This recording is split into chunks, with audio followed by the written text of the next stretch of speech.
Arjun held the old grey phone between his palms as gently as a sacred relic. Its plastic body had turned slightly yellow around the edges, and the back cover had several scratches, each the result of a fall, a careless toss, or an excited handover between father and son.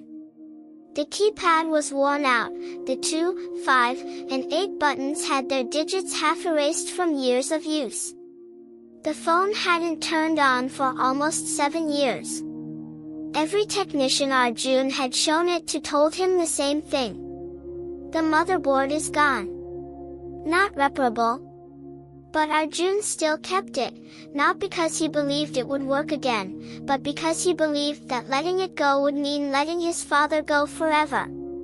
His father, Raghav, had died at the age of 49, a heart attack that came like a thief in the middle of the night and stole from Arjun the only person who had ever understood him without words.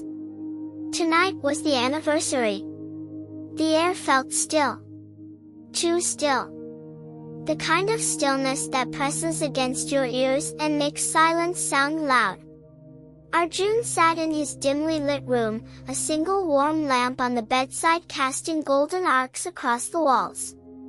Outside, the city hummed faintly in the distance, but inside, everything felt frozen. He looked at the phone. "Dad, are you still there somewhere?" No answer. Just silence. He pressed the power button gently, more like a ritual than an attempt. A habit. A hope that had long lost faith. But then, the screen flickered. Once. Twice. A faint glow rose beneath the cracked display. Arjun's heart jumped into his throat. No way. The phone displayed the logo, that old, pixelated brand icon, and then the home screen appeared with the same dusty wallpaper his father had once set. Arjun, age 11, smiling, missing a tooth, holding a kite. Arjun's breath trembled. This can't be happening. He sat frozen for several seconds, almost afraid to touch the phone again. The battery icon, impossibly, showed 22% charge. Impossible because Arjun had no charger for it anymore, the old charger had stopped working years ago. His hands shook. His chest felt tight. His eyes burned with sudden tears. Just before he could process anything, a small beep echoed from the phone. A notification popped up. One new voicemail. Yesterday, 11:59 p.m. Arjun stared at the screen. Impossible. There was no SIM card in the phone. No connection. No service icon. Nothing. His throat went dry. This can't be real. He tapped the voicemail icon. A single entry was listed. Unknown number. Duration, 0:17. His heart skipped a beat. 17 seconds. Long enough to say something. Too long to be a pocket dial. And the timestamp, 11:59 p.m., was just a minute before midnight, just before the anniversary of his father's death began. For a moment, Arjun debated whether he should play it or not.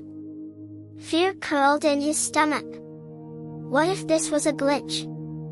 What if it was someone messing with him? Or, what if it was something else entirely? Get a grip, he whispered to himself. It's just a corrupted file.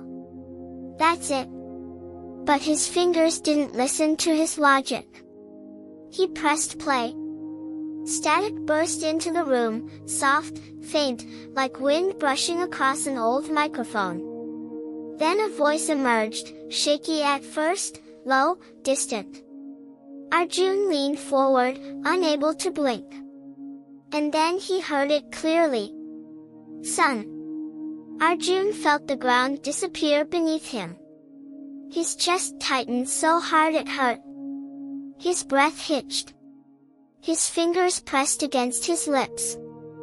That voice. That warm, deep, familiar voice. It was his father. Son, I know you're hurting. Arjun's throat trembled. But I'm always with you. His vision blurred with tears. Static crackled again, and the voice continued. Live brave. Live kind. And remember, love never dies. Arjun's heart felt like it was breaking and healing at the same time. Those were his father's exact words, the same ones he used to say whenever Arjun failed a test, or lost a match, or cried over something silly. He could hear footsteps in the background. A door closing. A faint breath. Then the voicemail ended.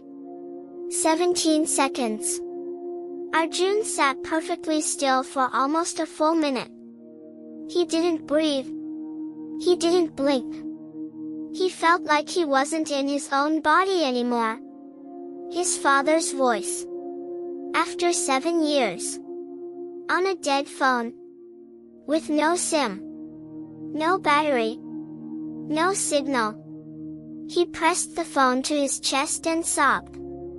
For minutes, he cried, not just from grief, but from the overwhelming sense of connection that felt impossible, unreal, supernatural even. After a long time, he wiped his face. This can't be real. I need to check again. He replayed the voicemail. Static. Breath. And that same voice. But this time, something was different. There was an extra breath after the sentence ended. A faint whisper. Just 2 very soft words. So soft he hadn't noticed the first time. He increased the volume and played it again. Then again. Finally, the whisper became clear. Find me. Arjun felt a chill run down his spine. Find me? What did that mean? His father was gone. Buried. Cremated. Gone. So who, or what, left that message? He replayed the last 2 seconds again, this time pressing the phone to his ear. And he heard it. Not just, find me, but coordinates. A whisper too faint to be a normal recording. Find me. Sector 12. Room 108.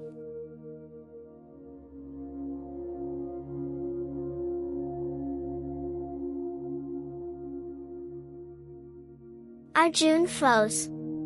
Sector 12. Room 108. That was the old government hospital. The hospital where his father had been declared dead. A place Arjun had not visited in years. Suddenly, his lamp flickered twice and went out. Darkness swallowed the room. The phone, too, went black, screen dead, battery gone. Arjun stared at the dark screen. The phone had died again. This time for good. No, come on, please turn on. But it didn't. The device was lifeless once more. Arjun sat there, breathing heavily in the dark. What had he just heard? A ghost? A glitch? His imagination? Or was it actually a message sent to him? His father's voice was unmistakable. Arjun stood up slowly. His legs felt weak. His hands cold. Outside, the wind howled softly against the window as if urging him. He looked at the phone one last time. Then he grabbed his jacket. Because deep in his heart, a heart desperate, grieving, hopeful, Arjun knew one thing. He needed to go to Sector 12. He needed to go to room 108. Tonight. Even if it meant confronting something that defied logic. Even if it meant facing something no human should face. The last voicemail from his father was not an accident. It was a call. A call he was meant to answer. The taxi dropped Arjun 3 blocks from the hospital. The driver peered at him once, then another time, as if trying to make a judgment about a man who looked like he belonged to the wrong hour.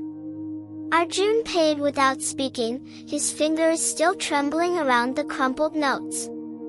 The night air bit at his cheeks, lamps hummed above, throwing pools of weak yellow light that failed to cleanly cut through the fog rolling off an empty intersection. Sector 12 General Hospital rose before him like a fossil of bureaucracy and decay. Once a block-long institution of white concrete and glass, the building now seemed to sag in parts, like an exhausted animal. The front gardens were overrun with tall grass and weeds, a broken sign hung crooked from one hinge. The hospital's name, half-peeled, read, Sector 12G, HOSP, Emergency. The emergency entrance had long been welded shut, its sliding doors bore rusted rivets and layers of old posters. A faint rectangle of light showed through a high window 6 floors up. He checked his phone out of habit, the phone that still worked but had died again, and thumbed the old hospital address on the paper he'd scribbled the voicemail into. Room 108. The memory of the whisper inhaled the air in his lungs, Sector 12. Room 108. He walked around the side of the building, where a service gate sagged and offered him a narrower view of the hospital's back.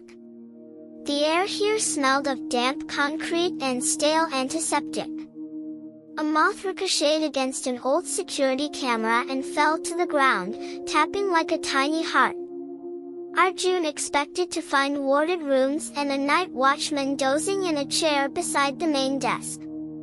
Instead he found statued quiet corridors, their lights long switched off, a faint scrawl on a caretaker's sign, temporary closure, and the echo of his own footsteps on tile that had once seen 1,000 more hurried footsteps. Doors were tagged with faded stickers and barcodes, the paint was peeling in long, thin ribbons. A flaking poster on the wall advertised a flu vaccine campaign from 7 years ago. He found the main entrance unlocked, as if it had been waiting for someone, and a stale gust of air lifted hair at the back of his neck. Inside the lobby, the clock that had stopped at the same minute as the last recorded event still hung, frozen at 2:14. He could not stop looking at it. Hello? The word squeaked out of him like a frightened bird. It was swallowed by the vastness. A desk lay deserted, a registration stamp sat beside an old ledger, abandoned mid-sentence. On the wall behind the desk, a plaque commemorated a donation from a man named R. Sharma. His father's surname. His chest tightened, a small, absurd sign that tugged at the edges of his composure. He told himself it meant nothing. It was just coincidence. Or perhaps memory, trying to weave softness into the hard edges of terror. He made his way toward the elevators. The elevator doors were sealed with a chain and padlock.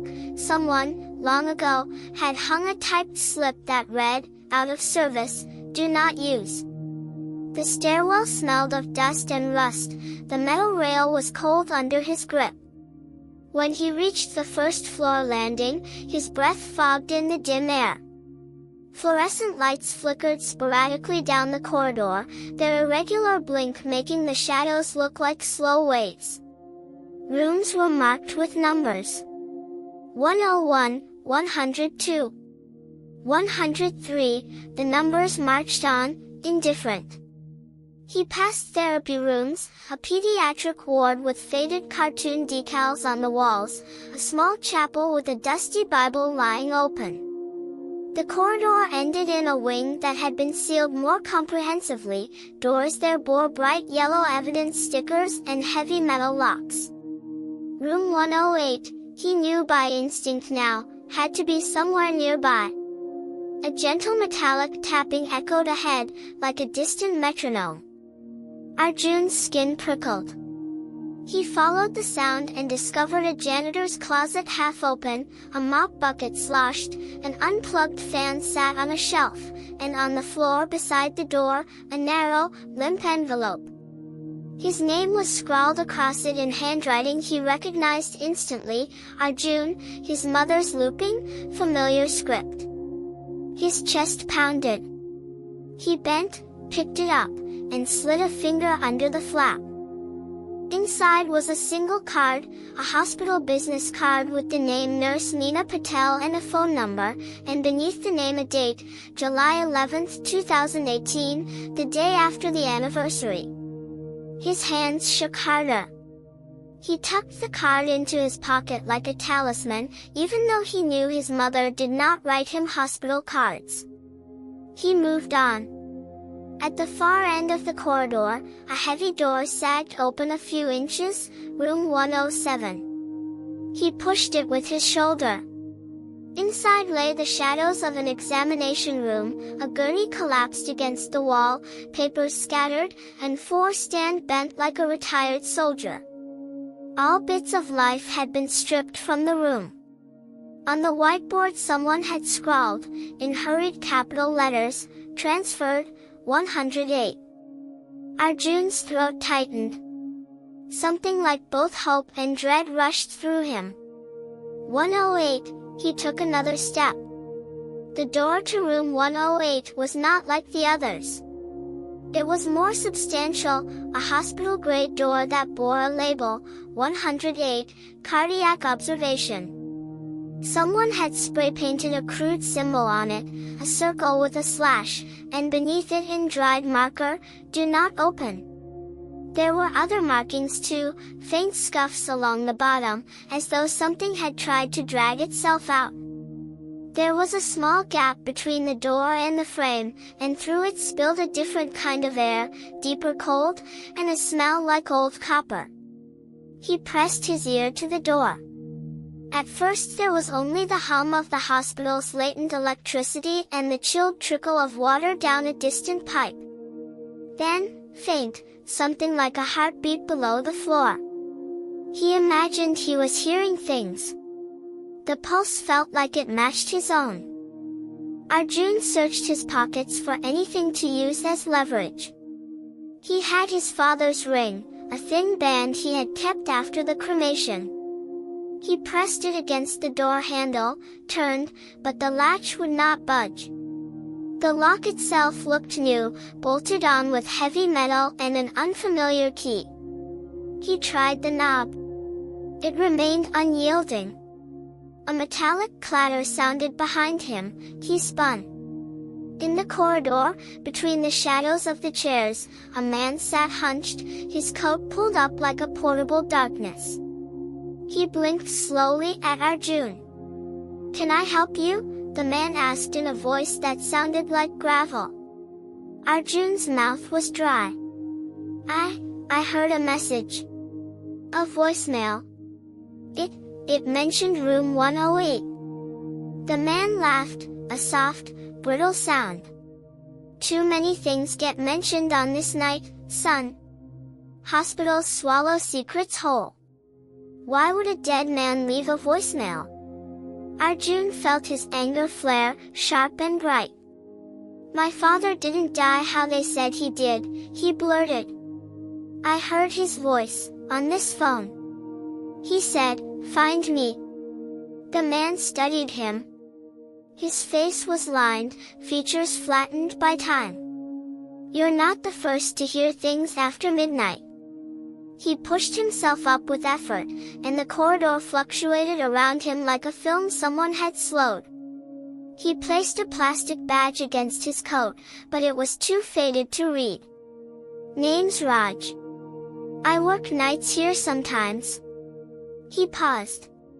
"If you're looking for the truth about a body, you won't find it in a ledger."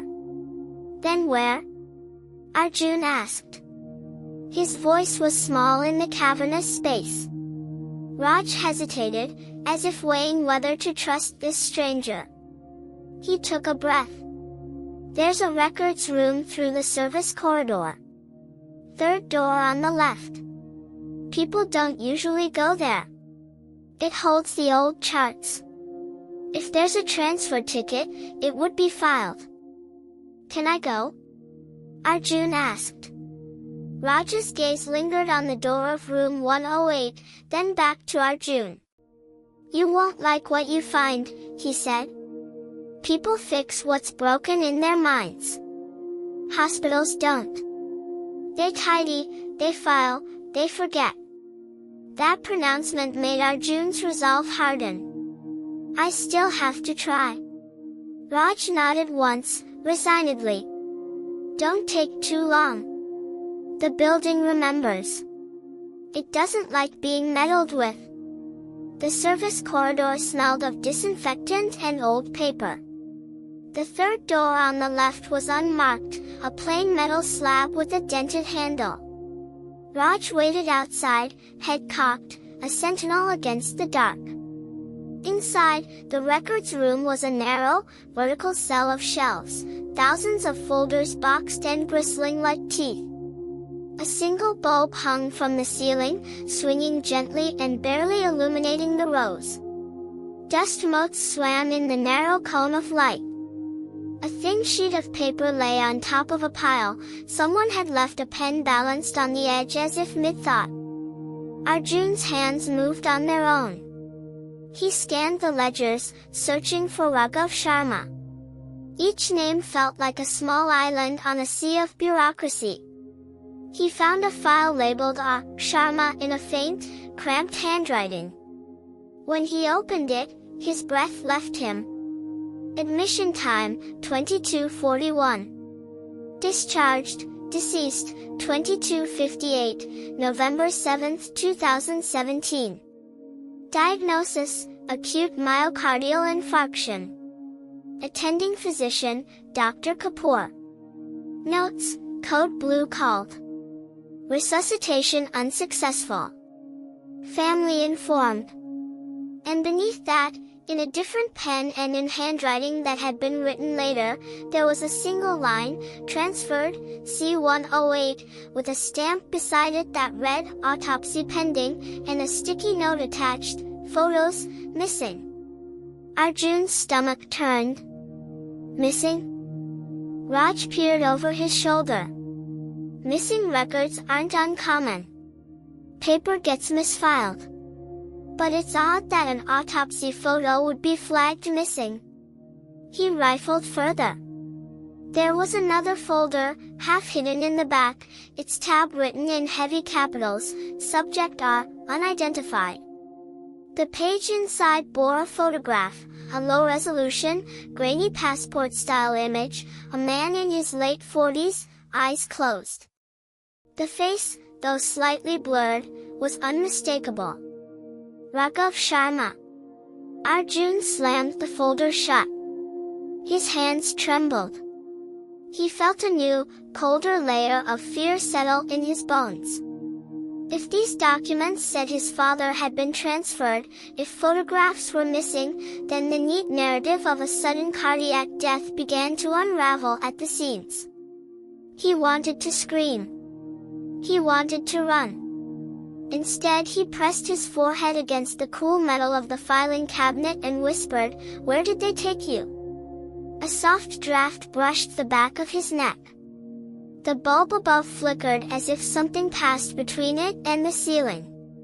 In the dimness, where the rows cast long bars of shadow, Arjun felt watched. He closed the file, tucked it under his arm, and slipped it into his jacket. As he headed for the door, something else snagged his hand, a small, folded photograph stuck between two folders like a forgotten coin. He opened it with care. It was a picture of his father, standing on a hospital terrace, alive. The date on the back was printed, not written, December 11, 2018, nearly a year after the recorded death. The man in the photo smiled in a way Arjun had seen only in private, a small, crooked happy that reached his whole face. Arjun's breath stopped cold. The photograph was wrong. It could not be real. Yet the paper felt real in his palm.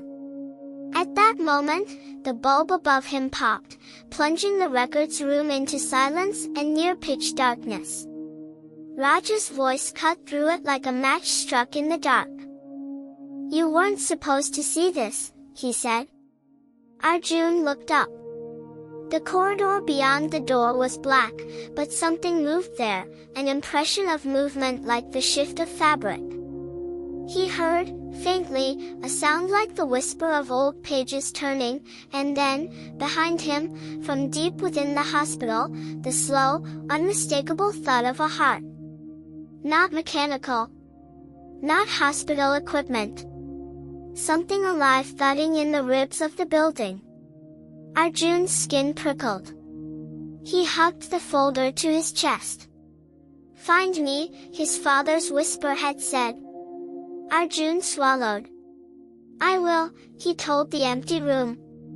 Somewhere far away, the hospital clock began to tick in a rhythm that was not quite the time. It measured out minutes that felt like loaded breaths. Outside, the fog rolled on. Inside, the hospital remembered. And in the silence, Arjun understood only one clear fact. Whatever had been done to his father, the truth had not been buried in an official ledger. It had been hidden, moved, photographed, removed.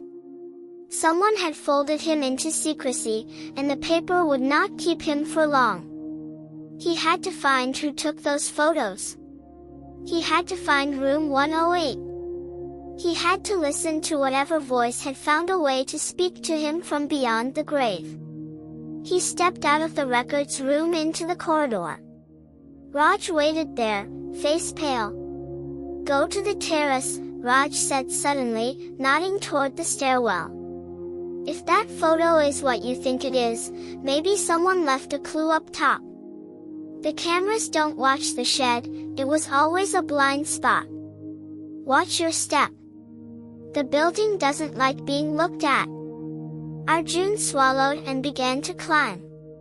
Each step took him further from what he used to know and closer to a truth that might not be meant for the living. He held the photograph like a promise. At the top of the stairwell, the night air hit him like a slap. Below, the city spread in a scatter of tiny lamps. The terrace door was unlocked. He pushed it open. Under the weak glow of one lone bulb, near a rusting air conditioning duct, someone had drawn a small circle in ash. Around it, in a careful, sharp hand, were written the same 3 words he had heard in the voicemail: "Find me, 108. Arjun felt his face go hot. He had not imagined it. It had not been a trick. Wherever his father was, whether dead, hidden, or elsewhere, he had left a map. Arjun folded the photograph and placed it in his pocket. Below him, deep within the hospital, something moved, like a body shifting in sleep. The night stretched long and thin. He was only at the beginning. The terrace was colder than it should have been. A slow wind rolled across the concrete surface, shivering through rusted pipes and dead AC units like a warning whispered between old bones. Arjun stepped forward, the photograph still in his hand, the ash circle near his feet catching his eye again. It was smeared now, as if someone had dragged their palm across it moments before he arrived. He crouched down and touched the ash. Warm. A chill ran up his spine. Ash was never warm. He stood and scanned the rooftop.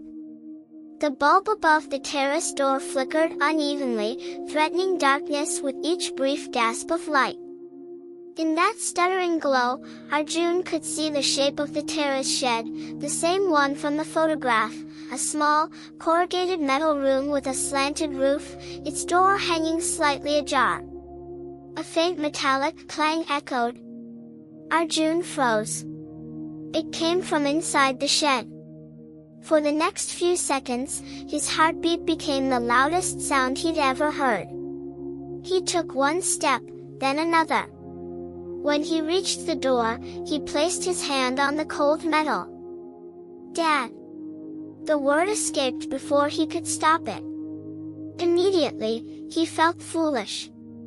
He'd walked into a half-abandoned hospital at midnight because a dead phone told him to. His sanity was fraying at the edges. But something inside the shed moved again. Not violently. Not threatening. More like someone shifting their weight. Or turning around. Arjun pushed the door open slowly. Inside was nearly pitch black, save for the faint spill of moonlight leaking through a broken vent. The shed was small, barely large enough to store old oxygen tanks, folded stretchers, and a couple of worn-out chairs. Dust lay thick on everything. But the dust wasn't what made him pause. It was the footprints. Fresh. Human. One set. Leading from the door toward the back corner. Arjun stepped inside.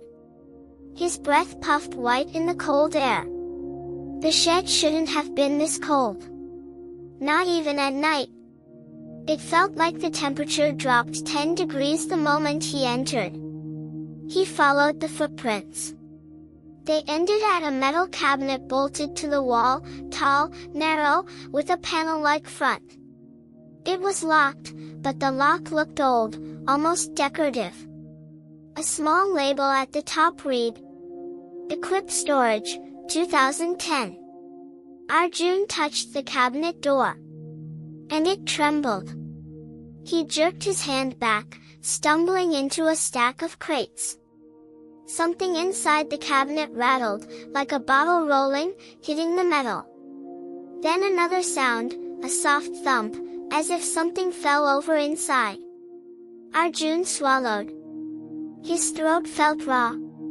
"Hello," he whispered. Silence. He pressed his ear to the cold metal. For a moment, nothing. Then, "Arjun." Arjun staggered backward. The voice was faint, as if coming from behind many layers. Not electronic, not mechanical, but soft, human, breathy. His father's voice. Arjun's eyes filled instantly. His hands shook so hard he dropped the photograph. "Dad," he whispered. "Dad, is that you?" A pause. Then, "Find me." The same words. But the tone was different. Not desperate. Not scared. Guiding. Calm. Arjun grabbed the edge of the cabinet. "Tell me what to do. Tell me where you are." The inside of the cabinet trembled again. Something shifted. A faint echo, metal against metal. Then another whisper. 108, not this room, below. Below? Room 108 was downstairs. This was the terrace. What did below mean? Arjun's mind flashed to the hospital layout. Beneath the first floor was a basement, a morgue, storage, maintenance, old archives. Maybe room 108 had a sublevel? A service space? A sealed area? He pushed harder against the cabinet, but it didn't open. The lock refused to budge. He pulled, twisted, kicked. Nothing. Then, click. The lock simply fell off. As if someone had been holding it in place and let go. Arjun's breath hitched as he opened the cabinet. Inside was not equipment. It was a stairwell hatch. A narrow vertical shaft led straight down inside the wall, old metal rungs descending into total darkness. Dust coated the sides, except for a few places where it had been disturbed, handprints, foot smudges, someone climbing before him. Arjun looked back at the terrace door. Closed. When did it close? He hadn't heard it shut. A cold wave curled around his spine. The hair on his arms prickled. He squeezed the photograph in his fist and put one foot on the first rung. The metal was icy. The shaft smelled of old stone and rust, and something else. Something damp. He steadied his breath and began to climb down. The hatch door creaked above him. Slowly. Softly. Deliberately. Almost like someone was closing it gently. He froze. "Who's there?" he whispered upward. Silence. Then. "Life brave, life kind." His father's voice. Above him. Inside him. Around him. But when he looked up, absolute darkness. The hatch had closed entirely. Arjun swallowed hard and continued down. Every step echoed like a heartbeat. The shaft felt endlessly long, longer than any typical building structure should allow. But he kept climbing. Down. Down. Down. Finally, his foot touched solid floor. He stepped off the rung and found himself in a narrow corridor lit with almost non-existent emergency lights. The walls were damp and streaked with mineral residue. Pipes ran across the ceiling like veins. This wasn't part of any official hospital map. Arjun wiped his hands on his jeans and began walking. The corridor forked left and right. Something instinctive tugged him to the left. Maybe it was his father's voice echoing somewhere deep in his memory. Maybe it was fear. Maybe it was hope. He followed it. At the end of the corridor, he found a metal door with peeling paint. It read, 108, lower level. Arjun's chest tightened. Room 108 had a lower level. A secret one. Unlisted. Hidden. He pushed the door. It groaned open. Inside was a long room, colder than the corridor. Rows of metal beds lined both sides, but these weren't patient beds.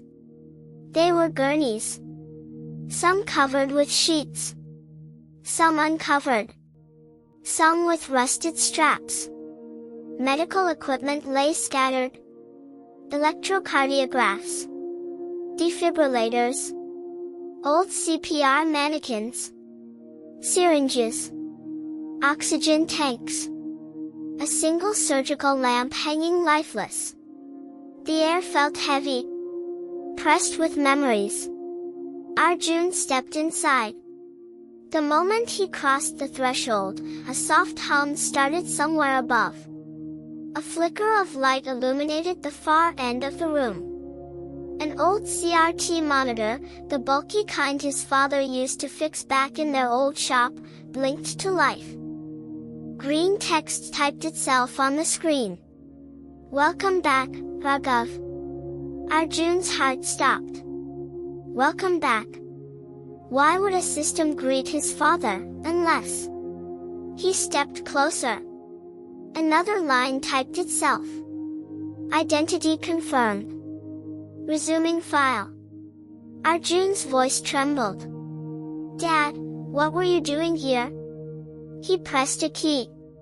A folder opened. Subject, R. Sharma. Status, transferred. Notes, continuation protocol pending. Continuation protocol. More lines appeared, typing slowly. Protocol 108A, memory override. Protocol 108B, neural echo. Protocol 108C, temporary conscious residue. Arjun blinked. The words made no sense. This wasn't medical language. This was something else. Something experimental. Something forbidden. A new line appeared. Last recorded message 11:59 p.m. Arjun felt his knees weaken. That was the voicemail timestamp. He whispered, "Dad, What did they do to you?" As if in response, something shifted behind him. A bed creaked. Arjun turned sharply. A sheet moved. Slowly. Gently. As if something beneath it inhaled. He took a step back. And another. The sheet rose slightly, just an inch, as if lifted by fingers. Then fell still. Arjun wanted to run. But he couldn't. His feet felt rooted. Frozen. Bound by something stronger than fear, a need for truth. He took a shaky breath and approached the bed. His hand reached for the sheet. He hesitated. Then pulled it off.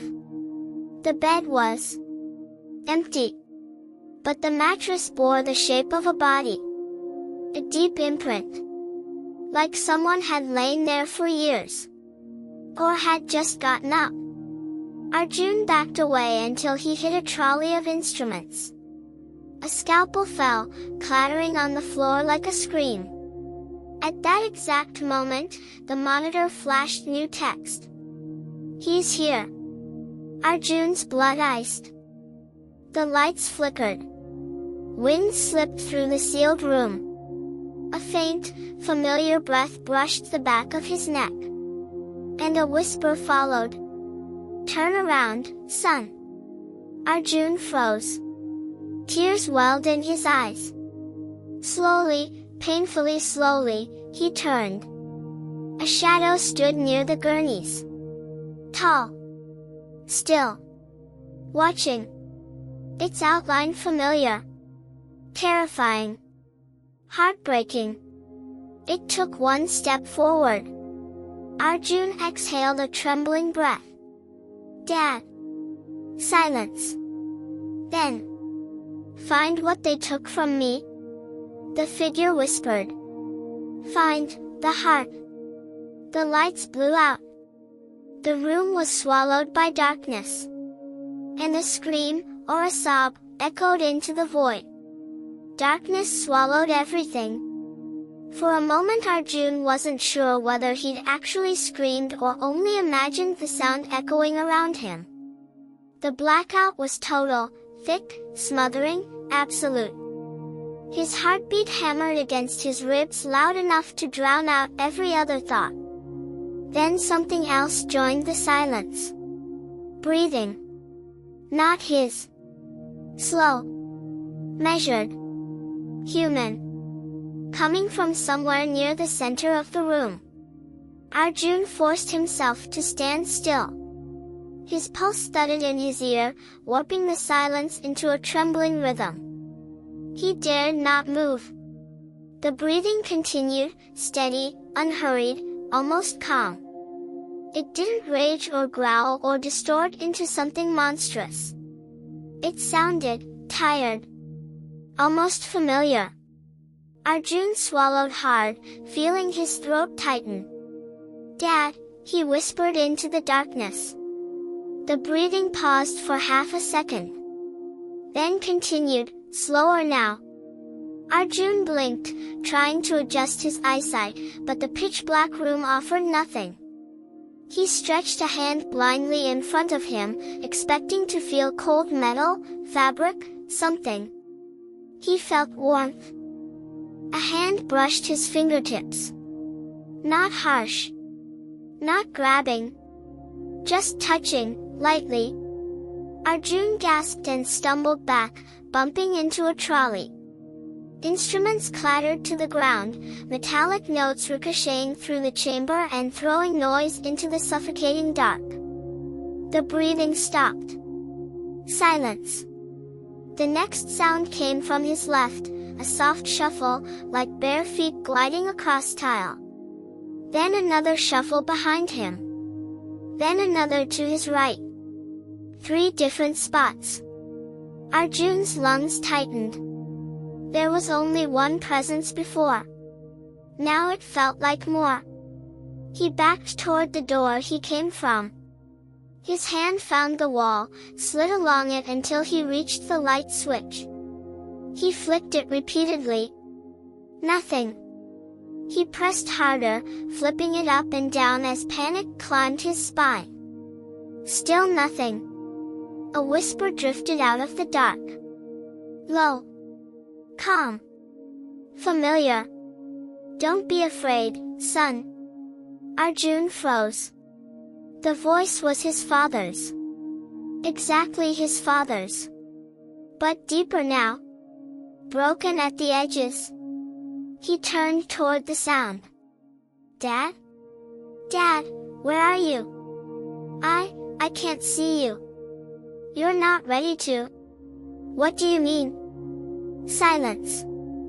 Then footsteps, slow, dragging, approached the center of the room. Not rushing. Not threatening. Just, there. Arjun pressed his back against the door. Tell me what's happening, he whispered, his voice shaking. Why did you leave a voicemail? How are you? How is any of this? He couldn't finish the sentence. The dark figure spoke again. They took something from me. The tone wasn't anger. It wasn't sorrow. It was resignation. Almost acceptance. Arjun's fingers dug into the door handle. What did they take? A sound began softly. At first Arjun didn't recognize it. Then he did. A heartbeat. But not his. Not human. Not steady. A faint, irregular thud, thud. Thud thud. It came from beneath the floor. Arjun's voice cracked. Dad, what did they take? The figure answered. My heart. A flash of white, faint, ghostly, shivered somewhere in the center of the room. Like a thin outline. A faint glow across the shape of shoulders. Arjun gasped. Not light. Bioluminescence. A medical gel often used in cardiac preservation. The shape before him pulsed faintly. Something was terribly wrong. He took a step forward. Dad, who did this to you? The figure didn't move. People I trusted. Why? For what I remembered. Arjun swallowed the rising panic. What did you remember? The figure seemed to raise its head slightly. A name. A name? The one who took me. Arjun's breath faltered. Tell me. Please. You already met him. Arjun's blood turned cold. He replayed everything tonight. The dark corridors. The empty lobby. The watchman-like man, Raj. The one who guided him. The one who knew too much. No. No, it couldn't be him. Not Raj, Arjun whispered. The figure didn't respond. But the silence was the answer. Arjun backed away until his spine hit the door again. Why? He croaked. Why would he? Before he could finish, the entire room vibrated, just once. A bass-deep tremor, like something massive shifting under them. The heartbeat sound grew louder. Thud. Thud thud. Thud. Thud. Arjun looked around, helpless in the dark. What is that? He whispered. His father's voice answered. It's me. Arjun felt everything inside him collapse. No, no, that's not possible. My body. My heart. Kept alive. Kept below. Below where? Below this room. Beneath the morgue. Arjun felt bile rise in his throat. They kept his father alive? After death? Experiments? What kind? Dad, what did they do to you? His voice trembled. Did they hurt you? Silence. Then, softly. They separated me. Arjun's vision blurred with tears even though he couldn't see anything. Separated. His father's consciousness. His body. His heart. Everything in different places. Arjun exhaled in disbelief. How? Why would they do something so insane? A pause. Then, for the 108 protocol, Arjun's breath hitched. The one from the computer? What is it? The figure took one step closer. Arjun flinched. A program to preserve the dying mind. To capture memory. Consciousness. Identity. A chill. What? Like, digitally? Digitally. Biologically. Neurologically. Arjun pressed a trembling hand to his forehead. This was impossible. Science fiction. Madness. Why you? Arjun whispered. Because I remembered something they wanted to erase. A new sound drifted into the room, the soft wheeze of rusted hinges. The door behind Arjun. He turned. Raj stood in the doorway. His silhouette was backlit by the corridor's faint emergency glow. He held a flashlight, angled low, hiding most of his face in shadow. Found you, Raj said softly. Arjun froze. What? Raj didn't look at him. He looked past him, into the darkness of the room. Raghav, Raj whispered. Still wandering in the dark, are we? Arjun's pulse spiked. You know my father? Raj smiled faintly. Better than you think. Arjun backed away, only to feel something brush his shoulder, his father's presence, still lingering in the void behind him. Raj stepped inside. The flashlight beam cut a narrow path across the tiled floor. 108 wasn't meant for you, boy. You were supposed to stay away. Arjun's voice cracked. You lied. You told me to look for the records. Raj chuckled. I told you to look exactly where I wanted you to. You walked everywhere I needed you to walk. You touched everything I needed you to touch. A cold realization washed over Arjun. You used me. Raj nodded. To reactivate the system. Arjun's stomach dropped. Raj lifted the flashlight and pointed it straight at the gurney with the deep imprint. The sheet moved. Just slightly. As if stirred by a breath. Raj's voice grew calm. The heart needed a trigger. A relative. A direct emotional bond. Arjun felt his knees weaken. You're sick, he whispered. Raj laughed softly. No. I'm a scientist. 108 was my life's work. Your father was the first successful test subject. His neural echo survived death. But his body, his heart. Raj pointed down. Still beats in the sub-basement. The heart drives the echo. The echo maintains the heart. A loop. A miracle. Arjun felt the world tilt around him. You kept him alive, he choked. As, what? Some experiment? Raj nodded proudly. Human consciousness beyond death. A mind untethered. A heart self-sustaining. Arjun shook his head. No, you butchered him. You stole his body. His soul. Raj sighed. Emotional language won't help you here. He volunteered. Arjun froze. What? Raj stepped closer, his shadow growing. He begged us to preserve him. After he remembered something he shouldn't have. Arjun's voice thinned. What did he remember? Raj tilted his head. That you were being followed. Arjun blinked. Followed? By who? Raj took another step. Someone wanted to kill you, boy. And your father discovered it. This hospital was supposed to protect him while we extracted his memories.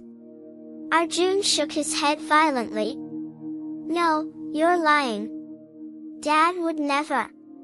A whisper behind Arjun stopped him cold. He's not lying. Arjun's heart shattered. He turned toward the dark shape. Dad, what did you do? The figure stepped closer. I traded my life, to save yours. Arjun fell to his knees. No, Dad, you can't say that. But the figure's voice was steady. Find the heart, son. Destroy the heart. Only then will I be free. Raj snapped sharply, and oh. If he destroys the heart, the echo collapses. Arjun looked between them, his father's fading presence, and Raj's burning obsession. Why would he want to be free? Arjun whispered. Raj stepped forward, raising the flashlight like a weapon. Because the echo is unstable. If his father collapses, so does everything we built. Arjun wiped his tears. I don't care what you built. Raj's voice hardened. You should. You're part of it now. Arjun's stomach twisted. What? Raj smirked. Why do you think your father was targeted? Why do you think he wanted the echo preserved? Because the one chasing him isn't done. Arjun's breath hitched. Who? Raj leaned closer. The same man, who wants you now. A shiver sliced across Arjun's spine. The figure behind him, his father, whispered urgently. Run. Raj lunged. The flashlight beam exploded across the room. The darkness shattered. The figure vanished. The heartbeat beneath the floor roared like thunder. Arjun sprinted for the door. Behind him, Raj screamed.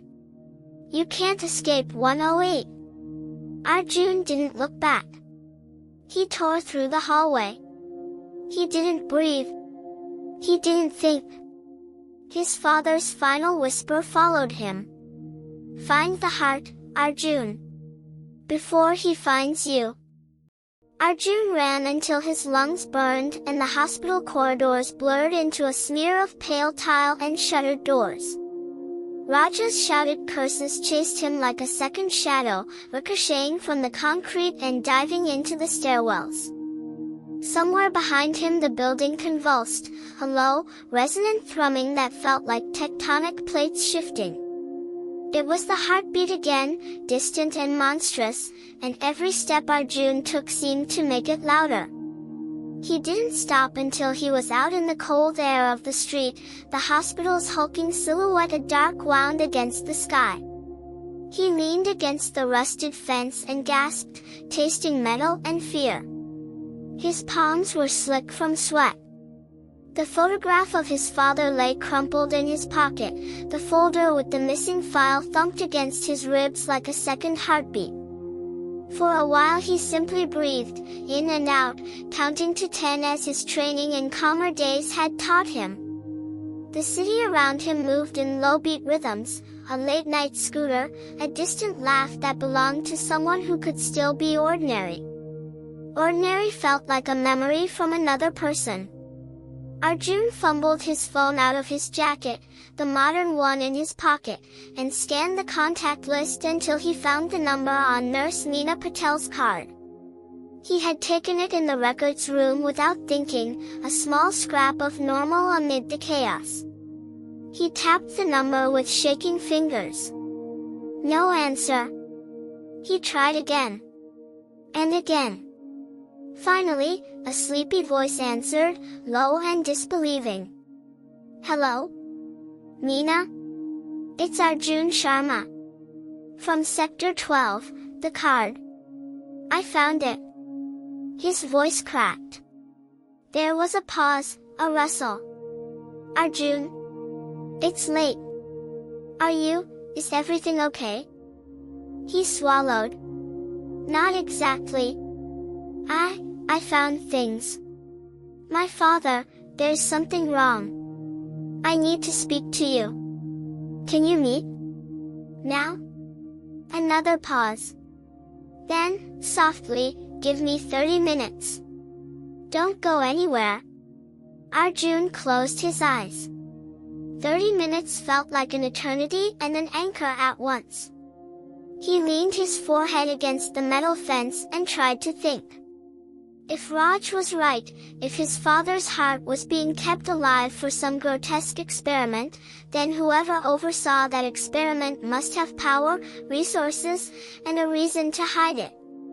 Raj's casual admission that the hospital had been used as a lab for continuation protocols made Arjun's stomach drop. Who would sanction such a thing?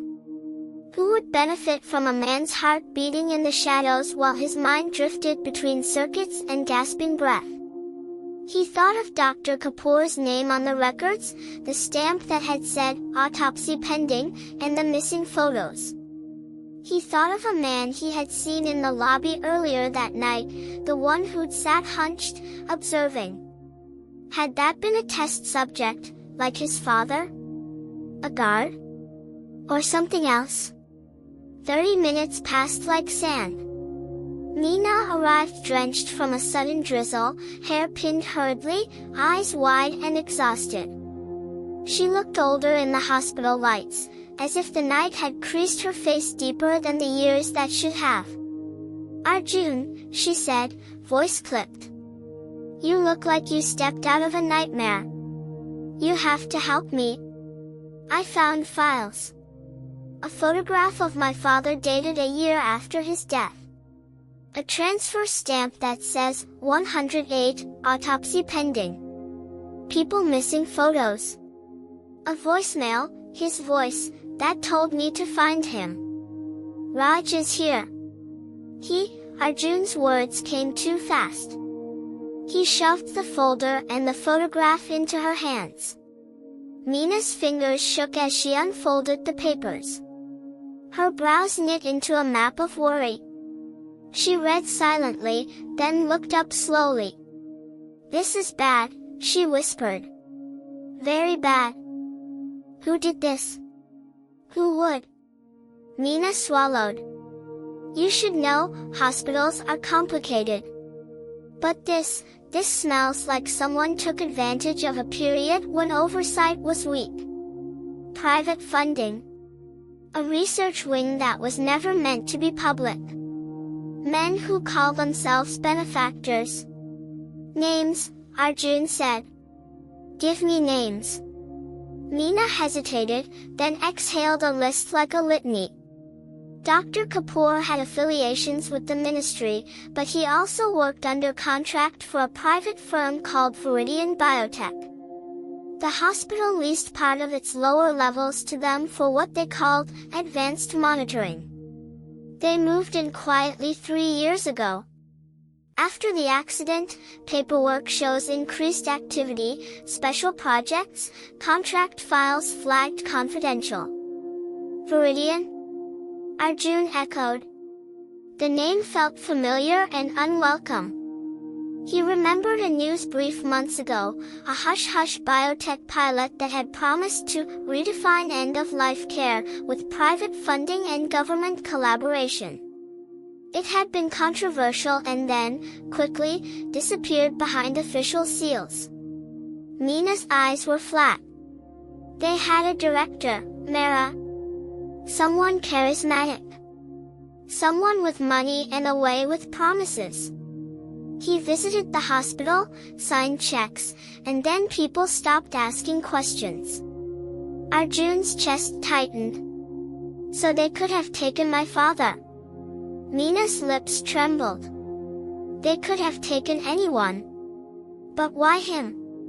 Why Raghav Sharma? Because he remembered something, Arjun said, the words spilling from him. Because he told them something they wanted erased.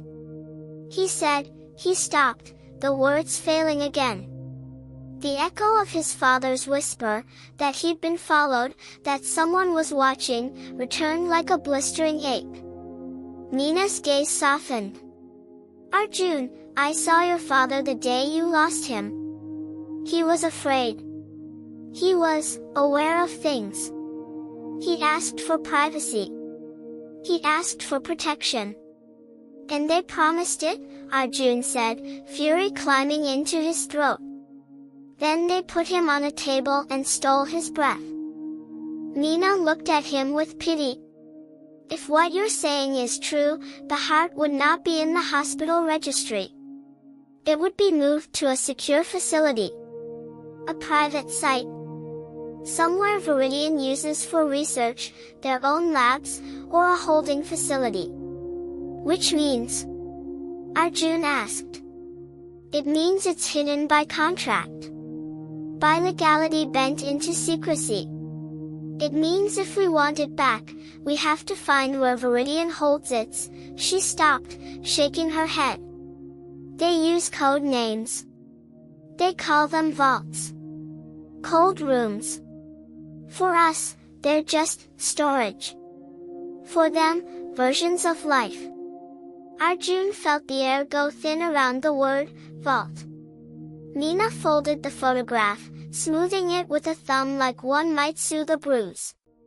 There are rumors, she said slowly, about a private storage facility on the outskirts, an old refrigerated warehouse converted into a lab. Their contract names it Facility H7. It's off the grid, guarded by men who don't ask questions. Arjun's fists clenched. So we steal it back, he said simply. Mina stared at him. Steal? Arjun, do you understand what you're asking? These people are not ordinary criminals. They are sponsored by powerful men. They have lawyers and security and they have what my father had. Arjun interrupted. A heart? A conscience? We can't, we have to at least try. Mina exhaled and looked away toward the hospital's lonely silhouette. For a long moment she said nothing. Finally she met his eyes. There's one person I know who could help. She used to work in procurement. She knew the routes packages took. She left months ago, after she found suspicious orders. Her name is Asha. She lives near the railway yard. She might know where they take sensitive shipments. Arjun felt shock and a thin sliver of hope.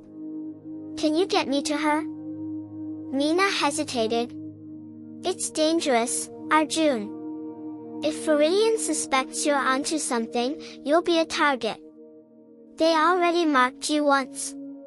Don't forget Raj, he wasn't just an old night man. He knew the system. He guided you through it. Her eyes softened. And he may have guided you into something else. A cold fear slithered up Arjun's spine. Raj had seemed to help, then he'd revealed he'd used Arjun. Had he been trying to awaken the system? Or to expose it? Was he ally, prisoner, or warden?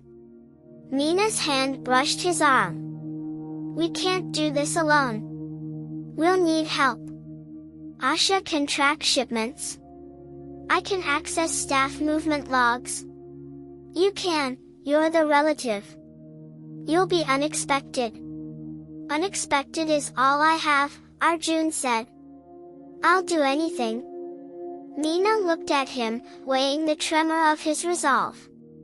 All right, she said. In the morning, I'll take you to Asha. Tonight, get out of sight. Viridian monitors hospital cameras and has external watchers. Don't come back to Sector 12.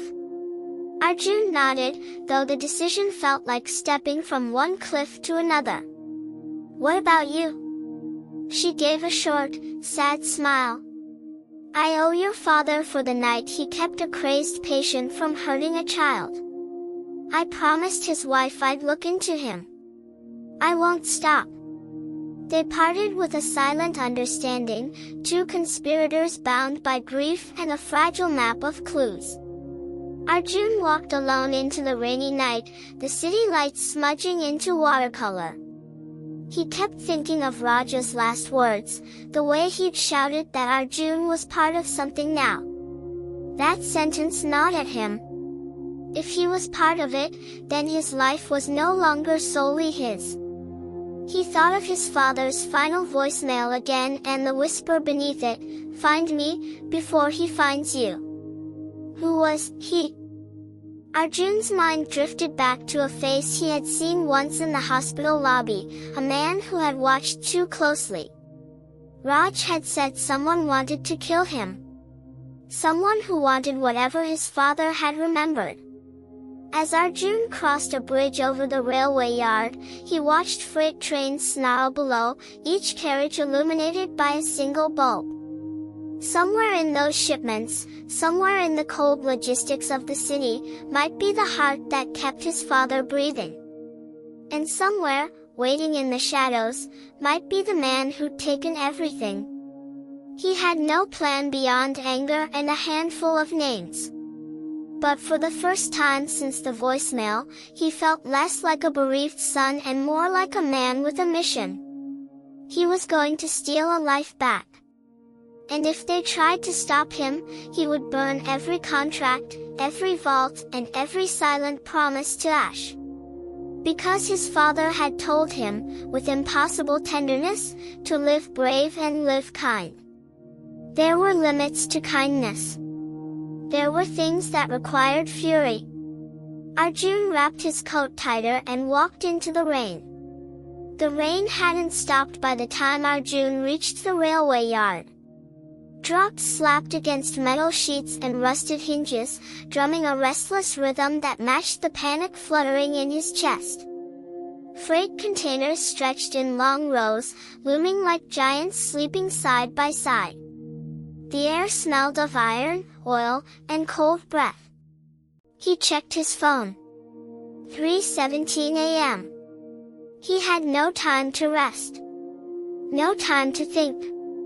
His father's whisper kept replaying in his head. "Find the heart, son. Before he finds you." That last he haunted him. Was it Raj? Someone above Raj? Someone pulling strings in shadows? Arjun kept walking. At the far end of the yard stood a set of refrigerated trucks clustered near a faded warehouse. A sign read, H7 Cold Storage. Authorized entry only. Mina's words returned sharply. Facility H7. Viridian's private lab. Arjun slipped through a gap in the fence and stepped inside. Inside Facility H7. The warehouse was unnaturally cold. His breath fogged instantly. Freezers hummed in the distance, creating a mechanical heartbeat that made his skin crawl. Rows of containers stood stacked high, each marked with cryptic codes. Near the center of the warehouse, under a flickering lamp, stood a single reinforced door with a biometric lock. Above it, a label. Vault Room, Cryo Unit 108. Arjun's heart dropped. 108 again. The number followed him like a fate carved in stone. He approached the door. No keypad. Only a biometric scanner requiring a fingerprint. A retinal scan below it. Impossible to bypass without an authorized subject. But the scanner flickered. Glitched. Then, to his disbelief, it displayed. Access granted, Raghav Sharma. The lock clicked. Arjun stepped back in shock. His father's identity, still active? Why? How? He didn't have time to ask. The heavy vault door groaned open. A gust of cold air escaped, cold enough to bite through bone. And then Arjun saw it. The heart. The room was small, clinical, lit by cold white lights. At the center sat a glass chamber filled with pale blue fluid. Tubes ran from it into machines that beeped quietly. Suspended inside the fluid, floating like a relic of impossible science, was a heart. A human heart. Beating. Slow. Heavy. Alive. Thud.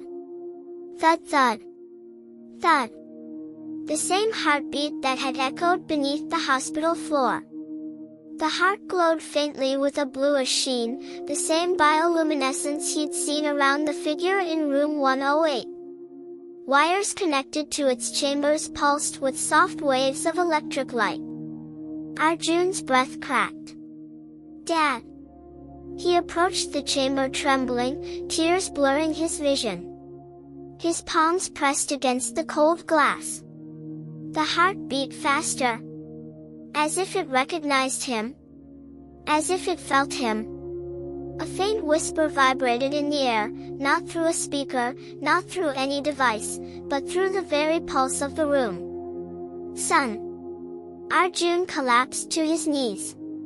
Dad, I found you. I found your heart. Thank you. Tell me what to do, Arjun whispered. Tell me how to save you. Silence. Then. Not save, free. The heart pulsed weakly, painfully, like every beat cost it more than the last. End it, Arjun, please. Arjun shook his head violently, sobbing. No. No. If I end this, what happens to you? To the echo? Will you disappear? His father's voice, softer now, answered. Even echoes deserve rest. Arjun pressed his forehead to the chamber. I can't lose you again, Arjun whispered brokenly. Not again. Another whisper touched the air, heavier, warmer, filled with a lifetime of love. You never lost me. I stayed, because you needed me. Arjun's tears streamed uncontrollably. But now you must live. Free. Arjun closed his eyes. He understood. This wasn't resurrection. This wasn't a miracle. This was captivity. A consciousness tied to a beating heart. A heart tied to machines. A man preserved in pain. And his father, even now, was choosing Arjun over himself. Before he finds you. A door slammed somewhere behind Arjun. Heavy boots pounded against the metal floor. Breath rasping. Hands swiping panels. Someone shouting. Stop! Don't touch the chamber! Raj! He stormed in, drenched from the rain, flashlight in one hand, a shock baton in the other. Step away, Arjun! Raj roared. If you disconnect that heart, everything collapses. The echo dies. The consciousness goes. Years of work, gone. Arjun stood. No, he said softly. No more experiments. No more cages. Raj advanced, rage twitching across his face. You stupid boy, your father agreed to this. He wanted protection. He wanted the echo. He wanted to protect me, Arjun said through clenched teeth. Not become a prisoner. Raj swung the baton. Arjun dodged, stumbling backward as sparks snapped inches from his face. Raj shouted, he survived because of us. He speaks because of us. You want him silent forever? Arjun looked at the chamber. The heart beat slower. His father's whisper echoed once more. Do it, son. Raj lunged again. Arjun stepped around him, reached the machine, and grabbed the main power relay. Raj froze. "No!" Arjun whispered, voice trembling. "Yes." He pulled the power module out. The machine stuttered. Lights flickered. The blue fluid dimmed. The heart slowed. Raj screamed. "You killed it! You killed everything!" Arjun didn't move. He held the chamber as the final beats echoed through the vault. Thud! Thud! Thud! The last beat was soft. Almost peaceful. Then silence. Raj sank to his knees, eyes wide with disbelief, muttering nonsense to himself. 10 years, 10 years, gone. Arjun ignored him. He pressed his hand against the glass, sobbing quietly. Then, one final whisper filled the room, not from the machines, not from the chamber, but from everywhere. Live brave. Live kind. Love never dies. The chamber lights went dark. His father was gone. Finally free. Aftermath. Raj tried to get up, but his knees buckled. Security alarms began blaring throughout the warehouse. Red lights spun violently. Distant footsteps echoed toward them, guards, technicians, Viridian staff. Raj looked at Arjun, fury and grief tangled in his expression. "You don't know what you've done," Raj hissed. Arjun wiped his tears, voice steady for the first time. "Yes. I do." He smashed the control panel with the broken power module, short-circuiting the vault system. Sparks erupted. A small fire caught along the wires. Emergency shutters clattered down. The whole facility descended into chaos. Arjun ran. He didn't look back. The sunrise.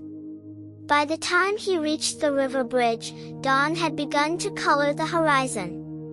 The rain had stopped, leaving the world washed in pale gold. The city breathed beneath him, unaware of the war that had just ended in a warehouse on its edge. Arjun took out the old phone, his father's phone. It was dead. Completely. He held it anyway, letting the morning breeze cool the sweat and tears on his face. Then, unexpectedly, for the briefest second, the phone vibrated. Not enough to turn on. Just a small tremor. A single haptic pulse. Arjun looked at it, heart racing. The screen stayed black. But he knew. He understood. Not everything had to be explained. He whispered into the quiet dawn. "Goodbye, Dad." A soft wind brushed his shoulder, warm, gentle, almost like a hand. Arjun smiled through his tears. Then he walked forward. Brave. Kind. And free.